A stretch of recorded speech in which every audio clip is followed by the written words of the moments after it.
Olá! A saúde mental na terceira idade é um daqueles temas fundamentais sobre os quais, na verdade, ainda falamos muito pouco. E quando falamos, é muitas vezes com base em mitos e ideias feitas. É uma luta que para muitos acontece em silêncio, de forma invisível, e é sobre isso que vamos falar. Vamos lá começar por uma pergunta que desconstrói uma ideia muito comum. Será que a tristeza, a preocupação, são apenas consequências inevitáveis de envelhecer? Algo que vem com a idade e que temos de aceitar? A resposta é um não bem redondo. E esta frase resume tudo na perfeição. A depressão não faz parte do pacote do envelhecimento. Não é suposto acontecer. É uma condição de saúde que precisa e merece ser levada a sério, tal como em qualquer outra fase da vida. E é mesmo por aqui que vamos começar a nossa análise. Vamos desmontar esta ideia de que o declínio da saúde mental é uma fatalidade que temos de aceitar com o passar dos anos. E aqui está, se calhar, uma das chaves para perceber porque é que estes mitos persistem. É que as doenças em si, como a ansiedade ou depressão, são as mesmas. O que muda, e muito, é a forma como elas se manifestam, como elas dão a cara nos mais velhos. E isso, claro, torna o seu reconhecimento muito mais difícil. Para termos uma ideia real da dimensão do problema, não há nada como olhar para os dados. Os números ajudam-nos a ver para além das percepções e a entender o cenário completo. 14% é esta a fatia de adultos com 60 ou mais anos que vivem com algum tipo de perturbação mental. Reparem, não é um número pequeno. Estamos a falar de uma parte muito considerável da população sénior. E qual é o impacto disto na vida real, no dia a dia? Bem, estas perturbações mentais são responsáveis por 10,6% de toda a incapacidade nesta faixa etária. Pensem nisto, é mais de 1/10 da perda de funcionalidade, da qualidade de vida, que é atribuído diretamente a estas condições.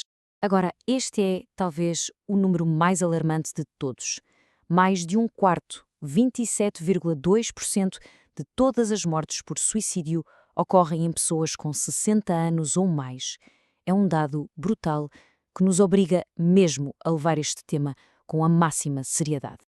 Vamos agora aprofundar um pouco mais a perturbação mais comum, a depressão, e vamos focar-nos em como os seus sintomas podem estar literalmente escondidos à vista de todos.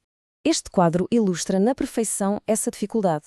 Onde nós esperaríamos ver tristeza, muitas vezes o que encontramos são queixas físicas constantes, dores que parecem não ter explicação médica.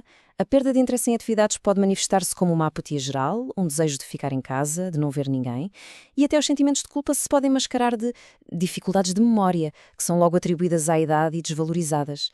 E esta imagem capta isso mesmo, a essência da questão.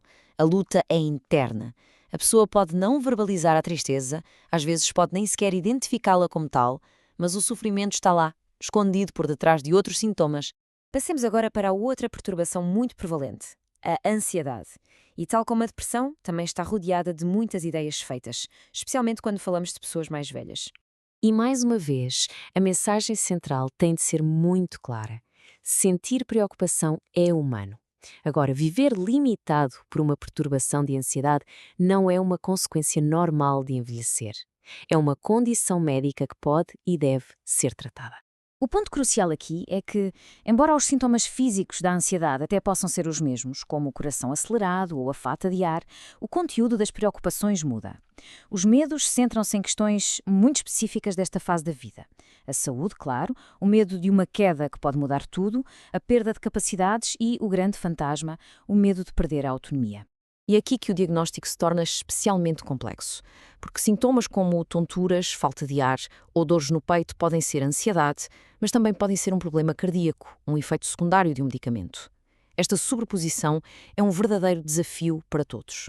Na nossa última secção, vamos então unir os pontos, porque na terceira idade, talvez mais do que em qualquer outra fase, a ligação entre a saúde da mente e a saúde do corpo é inseparável.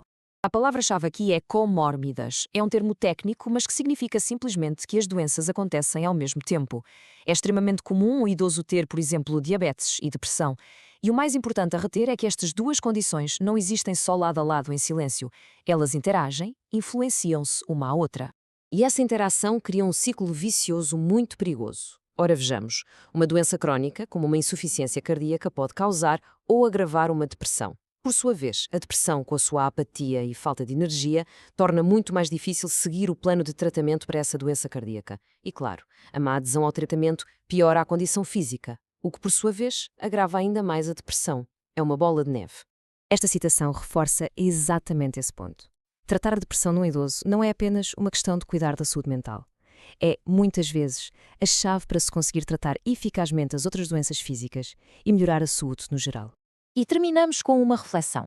Tendo em conta tudo o que vimos que os sinais são muitas vezes subtis e mascarados, a pergunta que fica é esta: estamos realmente atentos?